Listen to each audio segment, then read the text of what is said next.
ఓ మహారాణి గారి ఇంటికి వచ్చేస్తున్నారు అంత బిరునే కాదు. నీకు ఇల్లు లేదు వాకిలు లేదు ఏమీ లేదు కదా. ఫ్రెండ్స్తో పోతే ఆడనే తిరుగుతూ ఉండు. ఆడబిడ్డలు కదా మీరు. కొంచెం లేట్ అయితే పేరెంట్స్కి ఎంత భయంగా ఉంటుంది. కాలం చూస్తే ఎట్టుంది. ఏమన్నా మీకు భయం భక్తి ఉందా? మేము చావాలా టెన్షన్ పడి. ఏమైంది మా? మీ డాడీ ఏమన్నా ఫోన్ చేసేసి కావ్యకి అనింటే నీకు నాకు ఇద్దరికి అయిపోతా ఉండే పండగ. మా అయినా నువ్వే డాడీని రెచ్చగొడతావు ఊరికే నా పైన ఫిట్టింగ్ పెట్టి. కాదు దినుమ్ము మీట్ అవుతారు, దినుమ్ము గంటలు గంటలు ఏం మాటలుంటాయి కావ్యానికి. మళ్ళీ ఫోన్లో కూడా మాట్లాడుతూ ఉంటారు. అడిగేవాళ్ళ కడిగేవాళ్ళ. ఎప్పుడు చూసినా ఇంటికి వచ్చినావంటే ఫోను, లేదంటే బయట పరిగెత్తు.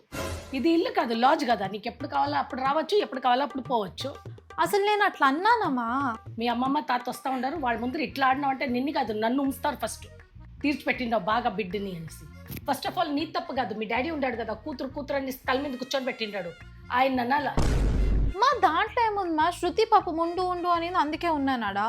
అదే మన ఇంటికి శృతి వచ్చిందంటే ఏం చెప్పి కూర్చుంటుంది, 5 నిమిషాలు కూర్చుంటుంది, పరిగెత్తిపోతా ఉంటుంది. నువ్వు చాలా హుషారు కావ్య. ఆడించి ఫ్రెండ్స్తో ఫోన్ చెప్పించేసి పర్మిషన్ అడుగుతావు. కయ్యని కయ్యల కొయ్యని కయ్యల.